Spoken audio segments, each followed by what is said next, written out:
My husband loves New York. No. Wait. And I love my husband. Wait. Oh, God. Oh, God. Oh, God. Hold on, I'm going to change my lights really quick because I feel it needs to be accurate to what we just witnessed. Because Wow. Hey y'all, welcome back to another one. This is us post episode 4, and yeah, it's wholehearted spoilers. Vanessa's dead. Vanessa is dead. Okay, so listen. So, we are halfway through this show, and it's only getting better by the episode. I have not been this shocked since, I don't know, really it's been a while since television did. Maybe the Knights of the Seven Kingdoms, episode 5 or episode 5 or 6.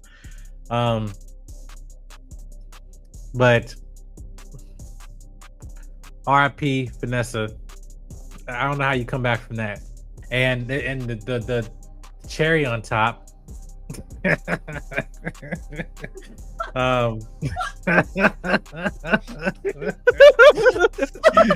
Is that glass, Prendejo, glass. And she went out in a white dress. That I'm focusing on the shot of Matt saving Bullseye, saving the dude that killed your best friend. On the other hand, Bullseye saying, I want to help you. I want to get, he pull a Cynthia Erivo. No good deed goes on. He pulled a wicked in this bitch. Because if he's flying solo, at least he's flying free. Yeah. Oh my God. Listen. Okay, so first off, this was a Bullseye heavy episode. Phil, what was your thoughts in terms of the intro, the Marvel logo being blue, going into the diner, milkshake, his OCD, all of it going into this episode? What was your thoughts? as soon as I saw the blue, I was like, oh, we're getting a Bullseye episode. And man, did they make good on that promise, because the episode starts and ends mostly with Bullseye. Holy shit. This man's routine in the morning is hilarious. He even puts his veggie oil in his symbol. The opening that he goes into the diner that Fisk and Daredevil met at, and he makes a fake call. Oh, hey, the Punisher's here. Just kidding. I'm gonna murk your whole fucking squad. And then this man, with no hesitation, takes ketchup and leaves his symbol on the fucking doors. No notes. No notes. I got a video for that.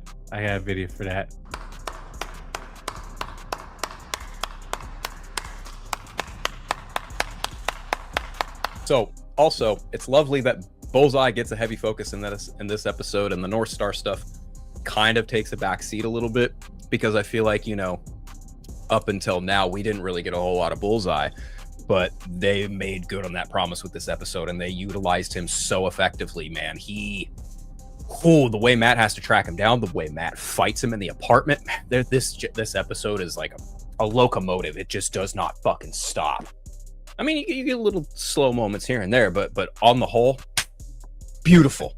beautiful. Matter of fact, best episode so far. Best episode of this revamped series. Of Born Again season 1 and Rise of right now with season 2. J King, one of the biggest complaints for Born Again was it feeling like there's some offness to like a diluting of Daredevil to a certain extent of going into Born Again, coming off of Netflix Daredevil.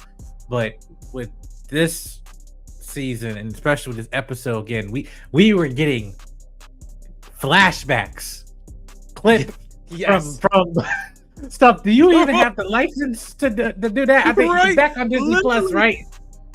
Like the show's on Disney Plus, but the fact that we got literal flashbacks to flashback Matt and even his father as scenes seen in season 1 and 3 of the original Daredevil series is like, and especially when he goes back to the church for the first time since Father Lantom's death, is just like actually going, because we've seen him look outside the church before back in the first season, but it's been obvious that he hasn't been back there in a while, unless it's to visit his mother, who at the very least we know is not in the city. So Matt's mom is fine, she'll be alive, even though Bullseye went looking for her. But yeah, no, it's just like, this really feels like this season is like, look, y'all love this show, yeah, like y'all loved the Netflix show, we loved the Netflix show, so we're not gonna act like it's a blemish. We're not gonna act like it was a thing that happened. We're gonna make sure this season feels cohesive and feels narratively structured, and that this was a moment from there leading up to now, and I loved it. But I also want to pivot back to Bullseye, because I just got it, man. Shout out to Wilson Bethal, man, as his portrayal as Benjamin Poindexter Bullseye.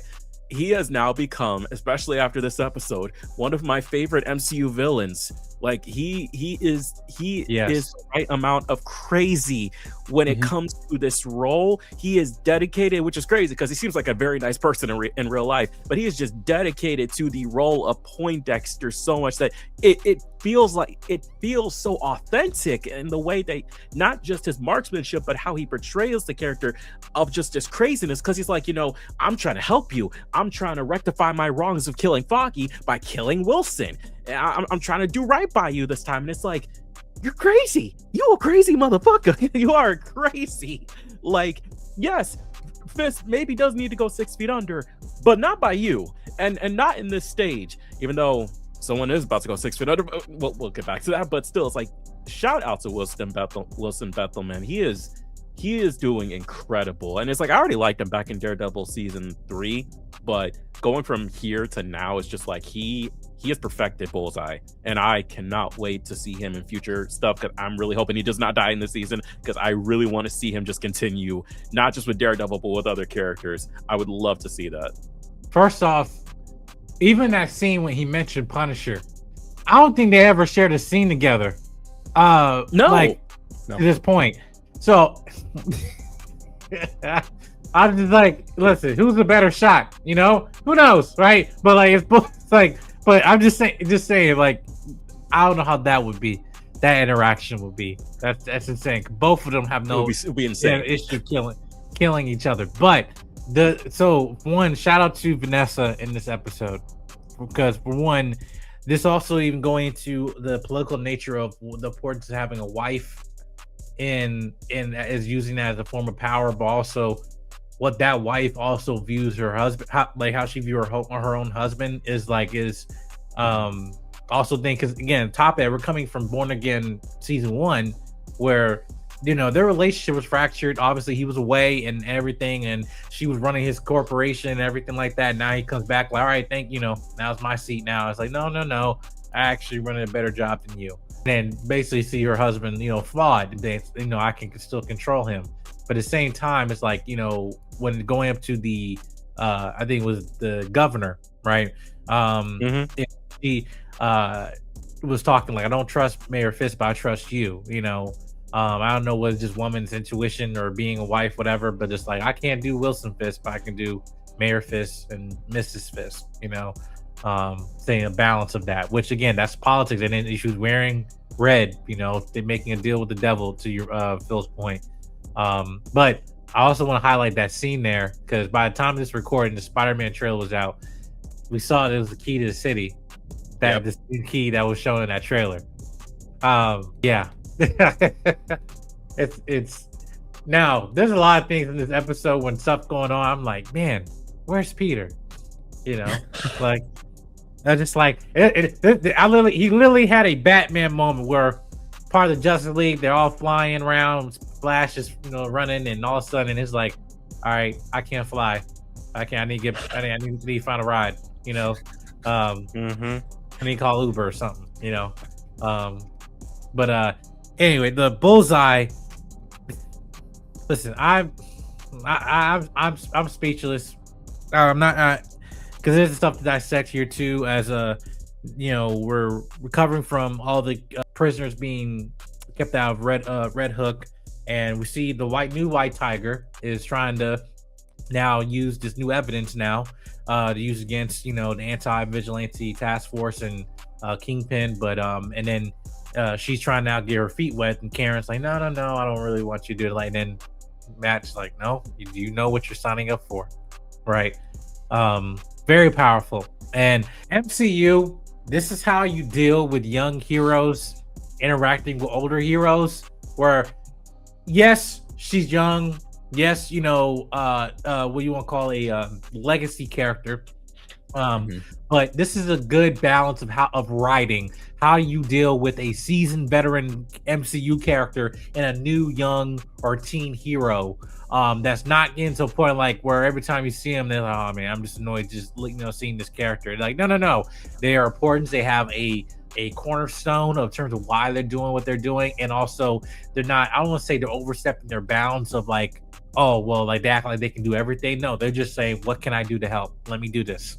Not making making reckless decisions, but smart decisions. Like, hey, everyone's still, oh yeah, we can't, we're too noticeable in in these streets, whatever. All right, let me. No one's looking for me, or I just steal their car. Everyone's looking for me, but I'm small. I can, I know the streets. You know what I mean? She was able to use that to give information to BB. Now, going into the main event, which was this Kingpin fight, which I won't go into, Phil, about the propaganda of it all. The parallels. It's the materialism of it all. Yeah. Yes. Well, first of all, if our friend Jake, Joypad Jake, is watching, they've got a new hat for you at a discounted price. Make sure you use the discount. Make sure you use the discount. No, for real. That fight, that was an interesting fight because I think visually it represents the power that Wilson Fisk has over New York, because he's literally just towering over his opponent, beating the absolute dog shit out of him, and everyone in New York is just fucking cheering him on. That is a visual representation of how Wilson Fisk is currently holding power in New York. And I think also J. King pointed out the other fact that I completely forgot that Wilson Fisk's other color is purple outside of white. So it was very fitting that Wilson Fisk is in the white and his opponent is in the purple. Therefore, kind of symbolizing I am in control of the city no matter what, right? And the merchandise of it all is just hilarious because you've got his golden goose boy jester Daniel just, all happy and shit that he got the merch, and it's like, oh, that is too close to the real world in a spooky way that I feel like if I say word verbatim, I might get, I don't want Mike to get any negative comments, but even still, if you understand what I'm saying, you know full well what I'm saying. Anyway, that whole fight, the fact that it took place in Fogwell's gym, the gym that Matt and his father were in, like, there's so much symbolism going on there. And oh my gosh, the way that whole comeuppance comes at the end, and Buck taking out, the North Star first mate or whatever, like all that shit, man. It's all, that whole sequence is just, again, a visual representation of the kind of power grab that Wilson Fisk has on New York and Hell's Kitchen. And, well, power comes with a cost, as we've seen. And J. King, we're going to the big moment here. After this fight going, like Kingpin is, knocking, the dude out, which you could say was rigged or whatever, just for show. All of a sudden, Vanessa shows up in the white dress. Now, a part of me I thought was this a hallucination or something, because she was in the red dress, and then we see her in the white or whatever, and it's kind of giving like this type of divinity, like, you know, divine aura about her, and that seems like that was just some that he was getting in his head, you know, because Vanessa's still, you know, is close to him. That's his heart, you know. But then at this point, we see her in there, and then as the place is filled with anti-vigilante people, like, oh yeah, we got you covered. No, one dude just walk in there. I mean, he did say don't have. He did say don't have any security at the door, so he kind of brought that on himself. It's very true. Yeah.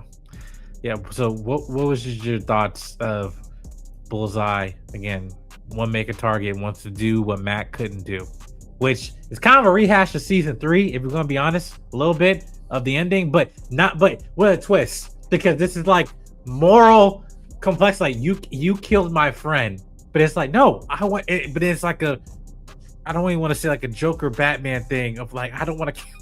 Kind of is. I don't want to kill you. Kind of is. You know? Daredevil and Bullseye is more or less Marvel's Batman Joker. You know? Yeah, like, but he's like, I want to help you.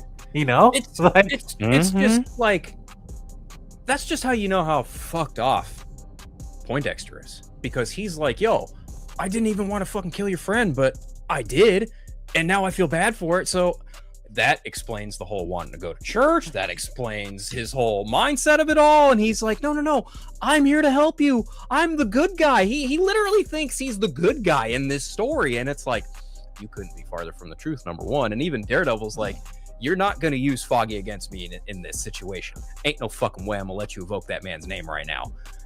And why'd you say that name? So I'm sorry. No, I will say that moment was just like the moment Bullseye pulled up, I was like, oh, because I'm like, really, it isn't Fisk. It's really Vanessa that caused all of this. The moment she messed with Poindexter, got him out of the jail that he was supposed to stay in after season 3. Like, she's the one that broke the agreement that Fisk and Matt had at the end of season 3 as well. So it's like, I was like, is this the day of reckoning? Is she actually about to reap everything that she sowed? And I thought for a second, the moment Fisk broke the thing and Matt threw Bullseye out of the gym, I was like, okay, maybe not today. Maybe it was another close call. And then she turns her head, and the shark. Look, guys. It has been a long time since I legit jumped out my chair. It's been a long time since I have seen Mike start like just silent and shook like that. I was like, oh, they're gonna kill Vanessa, but I was thinking that in a joking way. I knew she was gonna die this season, but I was just like, maybe not now. But then it's like, oh no, she's gone. She's Jesus Christ. And they took it from this Game is of Thrones. That was a Game of Thrones shot. That was a Game of Thrones shot. I didn't think Game of Thrones. I thought Breaking Bad when Gus turns around. That too. Yeah. That's what came to mind immediately for me. Yeah. But no, like I was like, again, if someone was going to die, it was going to be Vanessa. Heather was my second option, but I was like, if anyone was going to die, it was going to be Vanessa this season, because they need something to push Fisk over the edge for us to get proper kingpin during Double's reign and all that within this season. I was just like, it's gonna happen. I even joked that it would happen, but I was still not prepared for it to actually happen. I don't think all this gonna be prepared for this.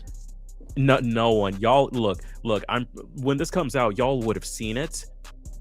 None of us were prepared. I cannot wait to see people's reactions online. I can't wait to see other reactors and their reactions to it. I'm just like, no one would have expected when we met Vanessa back in season 1 of Netflix that this would be the moment that she would meet her end.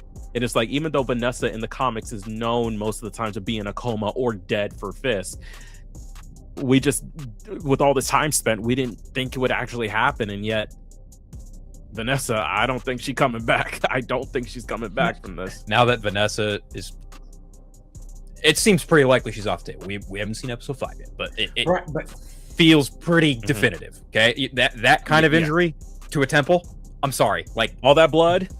that's something you do not walk the fuck away from. I'm sorry. Like, now I'm scared because if Wilson Fisk loses his love, who did Daredevil say I love you to in this episode? And I'm like, Karen, man, are we gonna Karen, get? you need to get the Are we get gonna out of town. double love death in this season? Because I hope not. I'm terrified for Karen now. release the fridge. Stop.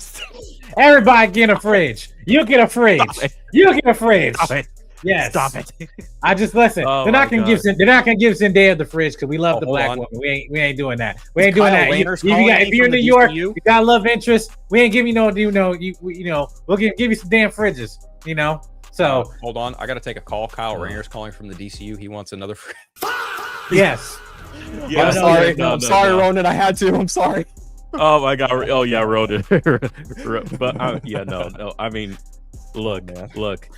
I don't know if it would be, because we do have season 3 of Daredevil Born Again, which they currently are filming, as confirmed by Charlie Cox last night on Jimmy Kimmel at the time of this recording. But so who knows? I mean, at this point, I think all cards are off the table when it comes to any character. It doesn't matter if you were in the Netflix show or you got introduced in this series. No one's safe except for Matt and Kingpin. And I don't even know if Kingpin's safe at this point, so we'll see. Yeah. Well, guys, we're only on episode 4. Yep, we are halfway through the season. And Jessica We are Jones hasn't even happy. came up yet. And Where's Jones Where's hasn't even Jessica? showed up yet. Where's I don't Luke? even care. I don't know. I don't even care right now.